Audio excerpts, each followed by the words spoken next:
esteja me dirigindo aos professores da escola básica.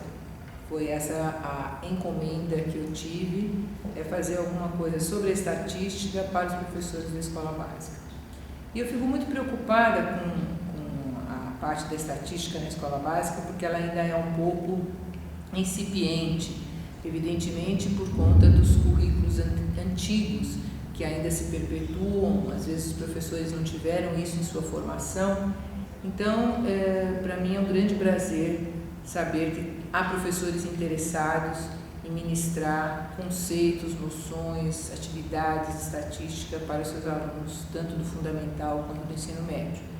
Isso é bastante importante porque vai fazer com que as pessoas que eventualmente escolham como projeto de vida fazer uma universidade não vão estar ainda desprovidos de qualquer informação a respeito de incerteza, de aleatoriedade, e vão estar mais preparados para entender metodologia de pesquisa, a própria pesquisa em si e os recursos que a estatística pode dar.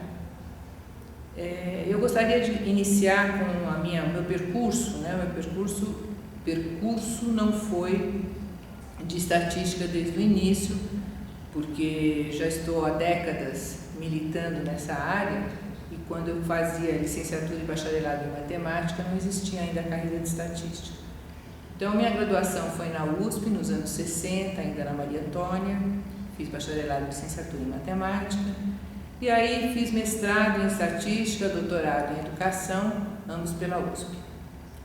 Fiquei 25 anos como docente do Departamento de Estatística do Instituto de Matemática e Estatística, fui aposentada a partir de 1996, depois fiquei 14 anos no Centro Universitário Mauá de Tecnologia até 2011, e há 15 anos, mesmo durante essas lides profissionais, eu já comecei a militar na formação de professores, então durante 15 anos já é que eu ofereço oficinas e formação de professores com atividades do tipo mão na massa para professores e alunos. É interessante pensar por que a estatística precisa ser ensinada ou discutida, apresentada para a escola básica, né?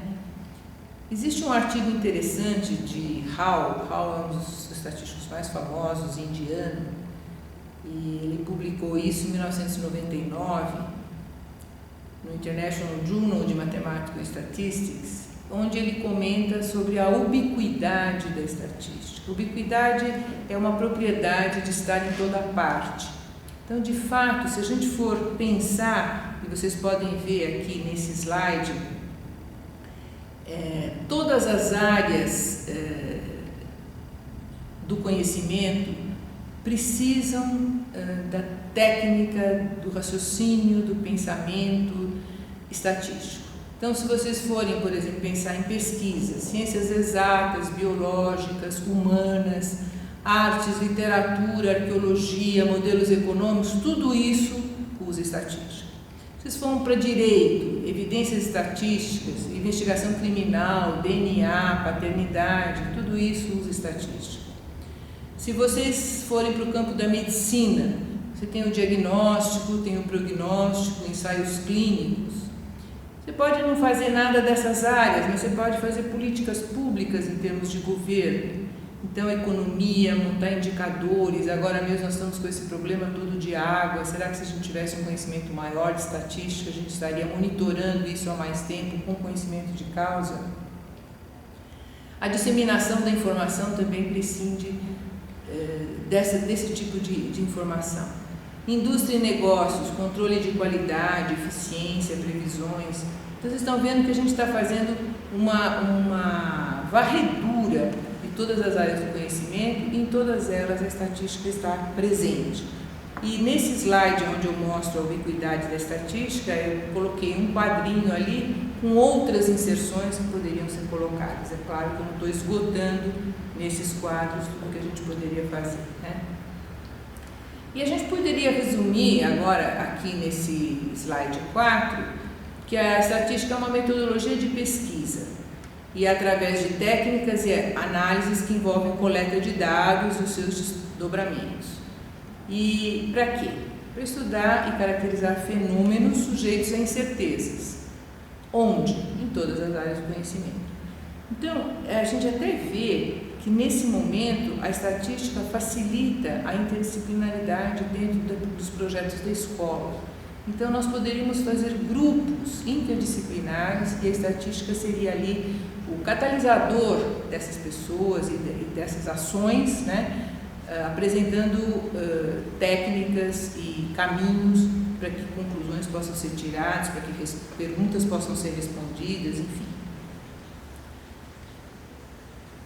Por que o aluno da escola básica precisa se formar, precisa ter o conhecimento de estatística? Eu acho que, em primeiro lugar, para ser um cidadão crítico, para não ficar refém de todas as publicações, de todas as observações que são feitas e não ficar simplesmente aceitando tudo sem poder ser, digamos, um ator também, né? Não pode ser só uma posição passiva de recebedor de informações. Então, seria importante a estatística para ele ser um cidadão crítico. Nessa linha, também, ele deveria ter estatística para ele atuar como um consumidor consciente. Então, isso está um pouco ligado com isso, né? Então, nós vamos aceitar, é proibido comer manteiga, não é proibido comer manteiga, vamos comprar o suco, vamos comprar o néctar, onde é que nós estamos, qual é o nosso caminho, enfim, por que a gente está lendo que isso é proibido, por que aquilo agora foi liberado, enfim. Quais são os mecanismos que o indivíduo pode ter de bagagem cultural para poder entender todos esses caminhos da pesquisa e dos resultados que são divulgados. É muito importante também, apesar de também estar ligado, ser capaz de ler e interpretar artigos da mídia e periódicos de pesquisa. Claro, de pesquisa se ele for fazer uma vida universitária. Ele pode ter outro projeto de vida. Às vezes a pessoa faz o curso básico e não vai necessariamente para uma universidade, mas para ser um cidadão com todos os seus poderes, ele tem que ter crítica e a estatística é um instrumento para isso. O aluno nosso também tem que saber perguntar. Perguntar é uma habilidade necessária para o cidadão crítico. Ele não tem que ficar passivo só recebendo as informações, ele tem que perguntar também. E também tem que ser capaz de responder a uma pergunta. Alguém faz alguma pergunta, ele mesmo faz uma pergunta, a classe onde ele pertence também faz uma pergunta, e aí, através da coleta de dados e da análise, eles vão todos procurar responder essa pergunta. Então, são esses os pontos importantes porque que o indivíduo deveria ter um conhecimento de probabilidade estatística. Quando a gente fala em estatística, é claro que a gente está ligando com a probabilidade, e eu vou comentar rapidamente um pouquinho.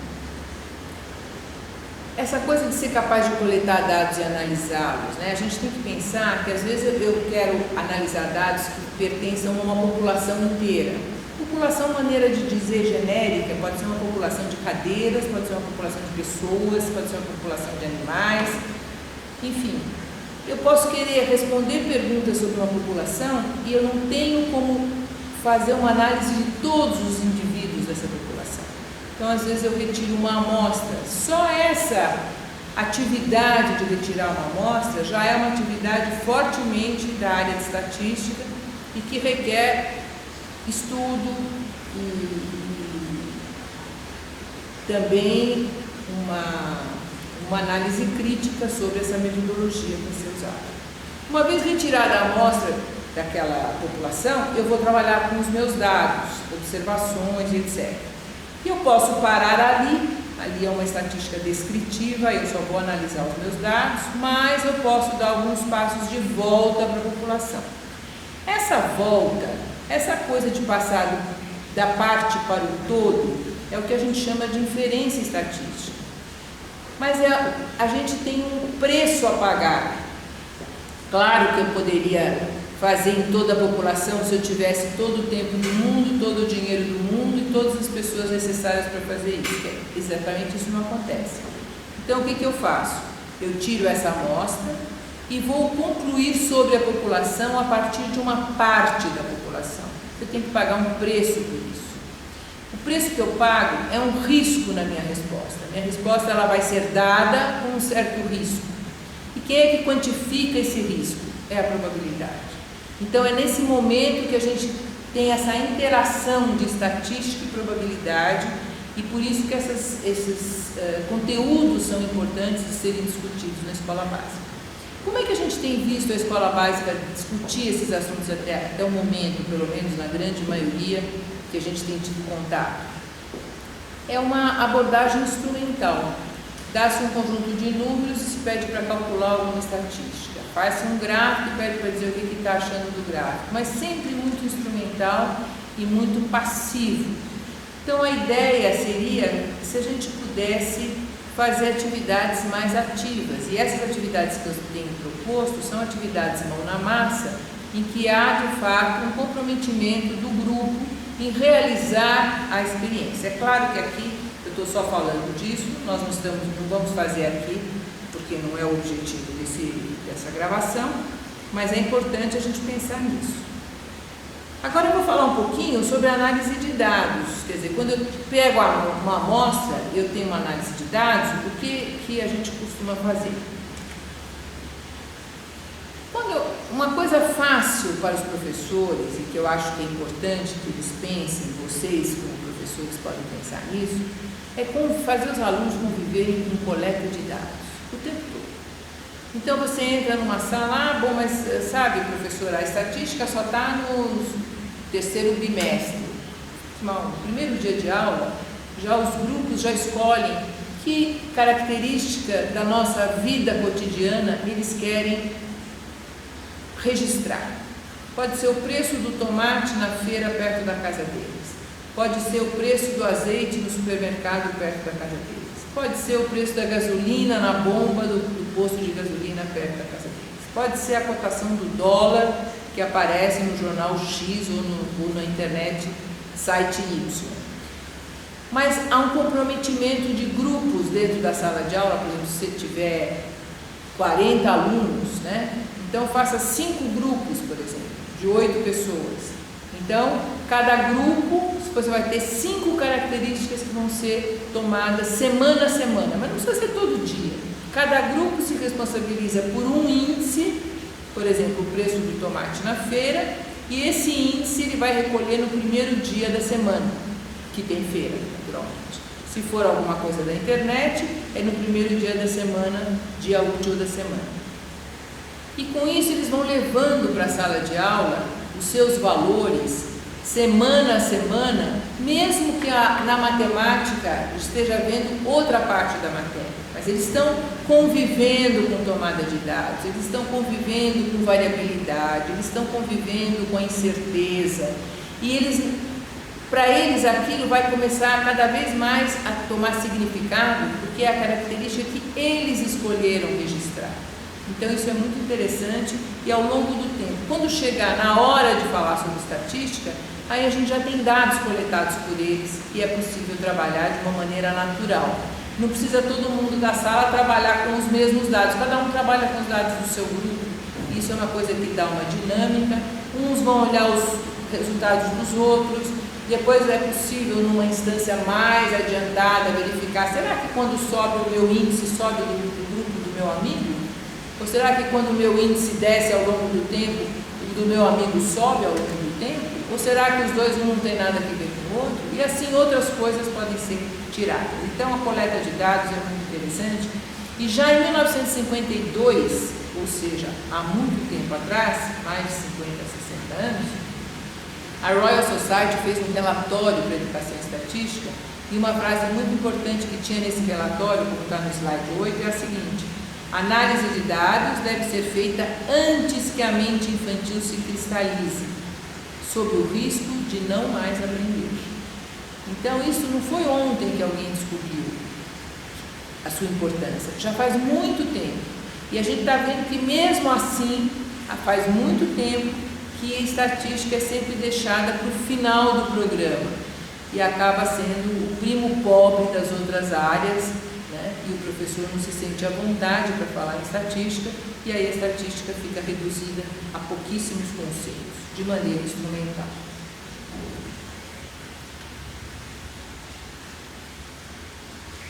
Existe uma prática que é nociva, que é ensinar algumas medidas a partir de um conjunto de números que não faz o menor sentido para o aluno.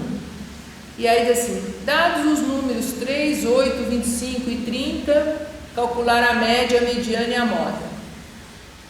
Aí calcula de maneira instrumental, na prova cai uma coisa parecida, troca um número tal pelo número outro tal, e aí fica em busca de um resultado numérico sem significado algum. E se insiste muito nisso, e a gente tem tido essa experiência no curso universitário, recebendo alunos, a gente pergunta no primeiro e segundo ano, quando eles vão ter a disciplina de estatística, o que vocês viram de estatística na sua escola básica? E a resposta em geral é, eu lembro de média, mediana e moda. Ah, é? E como é que calcula isso e para que serve isso? Ah, para que serve eu não sei, como é que calcula eu não lembro. A média em geral lembram, porque a média é uma coisa mais do cotidiano, mediana e moda em geral não lembram. Moda talvez porque o nome já induz, né? Moda é aquilo que tem mais frequência. Mediana já aprenderam, mas não tem a menor ideia. Então, tudo que a gente faz dessa maneira instrumental, a gente esquece. Aliás, a escola está muito baseada nisso, em todas as disciplinas, né? E eu acho que a estatística é um veículo para quebrar um pouco isso, justamente porque ela tem essa característica de favorecer a interdisciplinaridade. Então, qual é o problema, então, da média? Aí eu estou aqui no slide 11, que eu queria mostrar alguma coisa sobre salários. Então, imagine uma empresa que tenha 5 empregados e tem 2 cidades onde essa empresa tem filiais, a cidade A e a cidade B. Existe uma propaganda que essa empresa só tem 5 empregados e todos ganham o mesmo salário. E eles se registraram dessa forma e têm que se comportar dessa forma juridicamente, porque isso está nos estatutos da empresa, etc. Aí tem uma denúncia, aparece uma denúncia, que diz, esse negócio não é verdade que essa empresa paga a mesma coisa para todo mundo. Mas como? Ela se registrou para isso, mas ela não paga. Mas aí vão perguntar para a empresa, o juiz vai perguntar, a empresa diz assim, imagina, claro que é o mesmo, o salário médio das empresas é o mesmo nas 2 cidades, eu pago em média a mesma coisa. Aí então fica aquela dúvida, será que pagar em média a mesma coisa significa que todos os 5 empregados ganham o mesmo salário? Então imaginem vocês que o salário montante que essa empresa pode pagar, que ela tem para pagar os empregados, seja R$8.000. Então ela tem esse montante para pagar os empregados. E eu tenho 5 empregados. Baseado nessa estrutura que a empresa diz obedecer, os 5 empregados, cada um deles teria que ganhar 8.000 dividido por 5, porque 8.000 é o tanto que a empresa tem para pagar salários de empregados. Então seria R$1.600. O que seria R$1.600? Seria então o salário de cada um, se cada um ganhasse a mesma coisa que o outro. E aí esse número a gente chama do salário médio, né? Então essa empresa, o salário médio dessa empresa, se cada um ganhasse R$1.600, seria o mesmo para todos e todos ganhariam a mesma quantia. Isso seria não só o salário médio, como o salário individual de cada um. Se a gente for ver uma representação de pontos para isso, no slide 13, nós temos aí os valores no eixo horizontal, são os salários em reais, e todos os 5 empregados estão com o mesmo salário, de acordo com o que a empresa falou, né? Bom, mas aí um funcionário foi chamado pelo juiz e no slide 14 estão os salários que os empregados recebem lá. Então nós temos esse salário, 5.000, um recebe, 1.000, outro recebe, e assim por diante. Total, será que o total é o mesmo? Então, se vocês olharem, tem o total, é R$8.000 também. Qual é o salário médio nessa empresa, então? É 8.000 dividido por 5, é R$1.600. Muito bem. Então, é a mesma coisa que em outra empresa? Não sei. Será que o comportamento dos dados nesse segundo caso é o mesmo comportamento do anterior? Então vejam, no anterior nós tínhamos visto todos ganhando 1.600. Nesse aqui, cada um ganha uma quantia. O total a ser gasto com empregados é o mesmo em cada uma das empresas. A média de cada uma é a mesma da média do outro, R$1.600. Mas se vocês forem observar o comportamento dos salários, a resposta é não, não é o mesmo. E olhando o gráfico a gente já vê imediatamente essa diferença. Então nós temos 1.600, que é a média no salário B aqui, na cidade B. O outro tem todos esses outros salários aqui, com este salário aqui. Se vocês forem ver, também a média aqui é 1.600. Mas o comportamento da cidade A é completamente diferente do comportamento da cidade B. Mas ambos têm a mesma média. Então isso está mostrando que a média, que às vezes as pessoas ficam tão confortáveis, eu já dei média, então já dei estatística, a média ela conta uma parte da história, mas não conta toda a história. E a gente precisa saber mais do que a média informa, né? Então, como é que eu vou comparar os salários das duas cidades? Eu posso olhar, bom, uma delas o salário é todo igual, R$ 1.600, no slide 17 vocês podem ver. Na outra, vocês têm salários que variam. Então, dizer que em ambas as cidades a média é a mesma é verdade. Mas o que é impróprio é com isso dizer que estão pagando salários iguais. Então vai dizer, não, então não é verdade que a média é a mesma. Não, é verdade. O que não é verdade é que a variabilidade seja a mesma. E é isso que é uma coisa difícil das pessoas se acostumarem a falar disso em sala de aula. Porque às vezes pensam, não, mas para medir variabilidade eu vou ter que fazer muita conta e vai ficar difícil. E esquecem que a primeira medida de variabilidade mais simples é a amplitude e deveria ser usada com mais frequência. Então, por exemplo, nesse caso aqui, se vocês veem aqui o gráfico de pontos, que está no slide 19, vocês têm a cidade B, todos têm 1.600. A cidade A, nós temos o valor que vai desde aqui até lá embaixo. Então, eu estou percebendo que eu tenho uma amplitude na cidade A bem grande e a amplitude aqui na cidade B nula. Então é uma medida interessante de ser usada. Ela tem defeitos? Tem. Nós todos temos defeitos, a amplitude também tem. Mas é uma primeira medida que a gente deveria usar para caracterizar variabilidade, de onde até onde os nossos dados estão indo, né? Então, como é que eu faria para calcular a amplitude? Amplitude nada mais é, como vocês podem ver no slide 20, o valor máximo menos o valor mínimo. O máximo valor menos o mínimo valor. E a gente abrevia, como no slide 20, amplitude é o máximo menos o mínimo. Então, na cidade A, o maior valor de salário é 5.000. O menor é 550.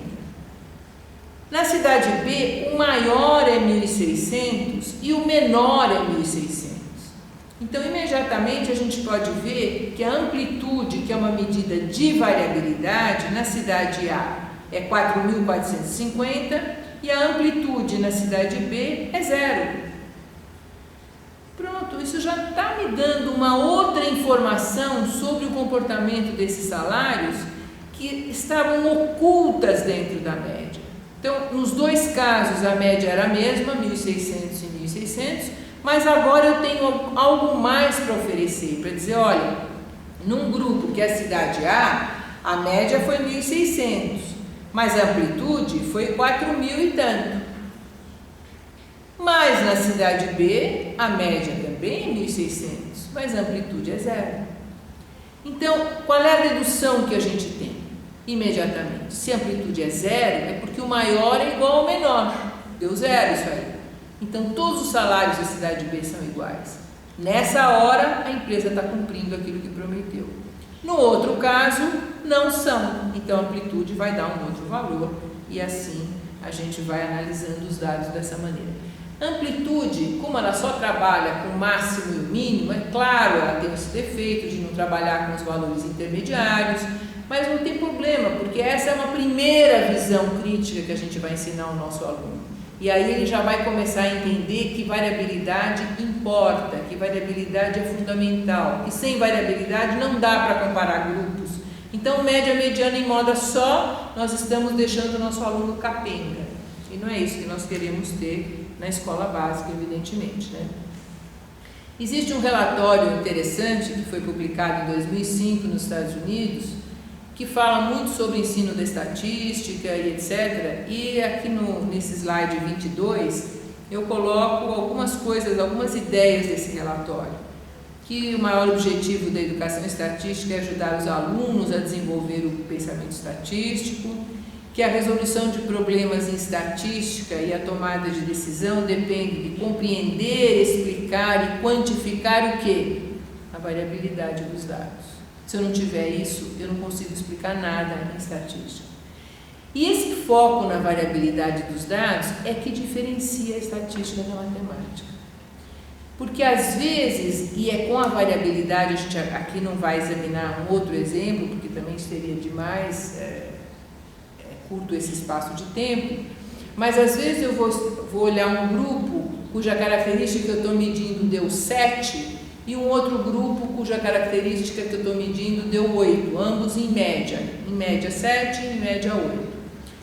Aí tem horas que este 7 é diferente deste 8 e tem horas que eu não posso dizer que este 7 é diferente deste 8. É o mesmo 7 e o mesmo 8.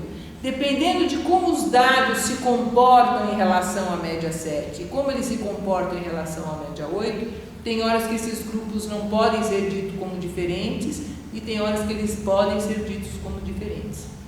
Então, a variabilidade é que rege as nossas conclusões. E se eu não trabalhar com variabilidade dia e noite, todo o tempo que eu falar em estatística, falei na média, fala na variabilidade junto. Ah, mas eu não sei uma medida muito sofisticada de variabilidade. Não faz não, trabalha com amplitude então.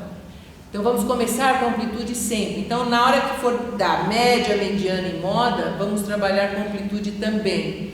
E os alunos vão se acostumando. Se eles estão coletando dados, vamos calcular a média da característica dele das 3 primeiras semanas, a variabilidade, vamos ver se a variabilidade é maior nos outros grupos, vamos comparar com a unidade de medida, enfim, tem muita coisa para ser feita no campo da iniciação à estatística. E é aí que o indivíduo vai pensar estatisticamente, raciocinar estatisticamente, ter uma postura mais crítica, né? Então eu queria resumir essa fala dizendo que a variabilidade é um conceito poderoso da estatística.